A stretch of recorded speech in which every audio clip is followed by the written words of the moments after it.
Perhaps you've heard of the Tri-vascular screening and you're wanting to know more about that, whether or not you're a good candidate. We have an expert here to talk with us from Ascension St. Vincent. This is Dr. Sarah Strote. Thank you so much for joining us today. Tell us, what do we need to know about this, Sarah? Yeah, so tri-vascular screening allows us the opportunity to kind of look at some vascular beds that could potentially cause devastating complications or major events for a patient. What we look at is the carotid arteries, we look at the aorta in the abdomen, and then we look at the blood flow going to the legs. So each of those areas give us an opportunity to prevent something. The carotid arteries in particular, they are responsible for giving blood flow to the brain, major half of the brain on each side. So by looking to see if there's any plaque in those areas or any luminal stenosis in the artery itself, we can try and get ahead of strokes. So we do a lot of prevention in vascular surgery. We're trying to prevent this devastating event. A stroke in itself can be very devastating, and people can be paralyzed on one side of the body or the other. They can not be able to speak, and it's, some end up in nursing homes. So we try to get ahead of that. With the aorta, you can have an aneurysm. So an aneurysm is a ballooning of the blood vessel, and in this circumstance, it's the aorta. If the aneurysm gets so large, the bigger it gets, the more risk of rupture. So, and if a patient ruptures or an aneurysm ruptures outside the hospital, there's a very good likelihood that that is a fatal event for that patient. So we try and find these things early on so we can prevent a rupture.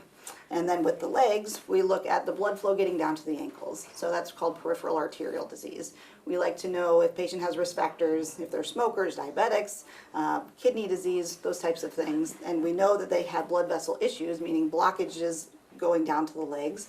We can try and prevent, make sure that they're on the right medications. We're monitoring those things over time, give them some education on what they can do to promote more blood flow to be built up in those legs.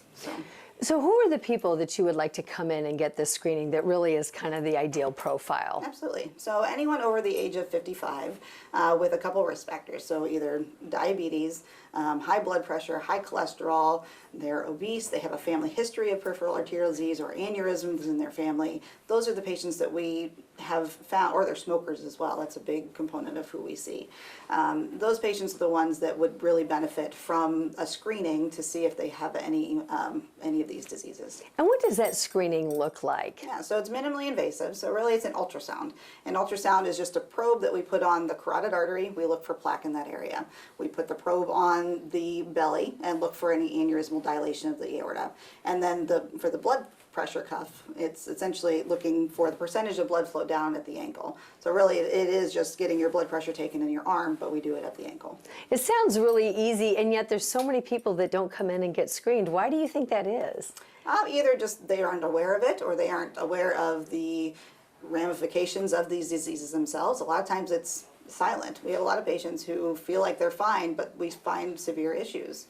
So. Yeah, that is just so frustrating with vascular disease, this asymptomatic situation, so that's what makes these screenings so important. Yes. If people are listening and watching and they're thinking, should I go in or not, what would be your words of encouragement for people to come in? And I see what you have here is actually what an aneurysm looks like. Correct. From that screening. This is an aneurysm that was looked at, and it's the cut, kind of cutting you in half. So this is the size of the aneurysm itself. You can see this round structure. That's the aneurysm. This is the measurement, which we measure here. It's just over 5 centimeters.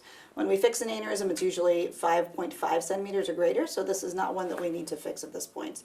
And the patient is asymptomatic, so thankfully.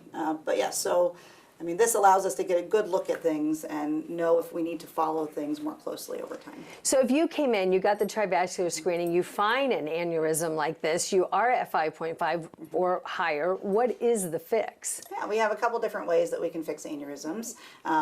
We have an open repair, which is a big ordeal, but patients do very well with it. And it really depends. Everyone gets an individualized approach to how we fix this. So an open repair or a more endovascular repair, where we reline the aorta so that blood flow is not hitting the wall of the aorta where that aneurysm is. Yeah, and typically your decision for doing that is based on the size and the rate of change.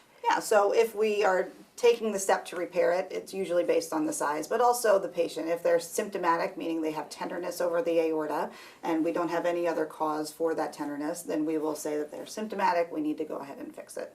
All right, some really good information. Thanks for your time Absolutely. today, Thank doctor. you so much. Appreciate it. Yeah. Thank you.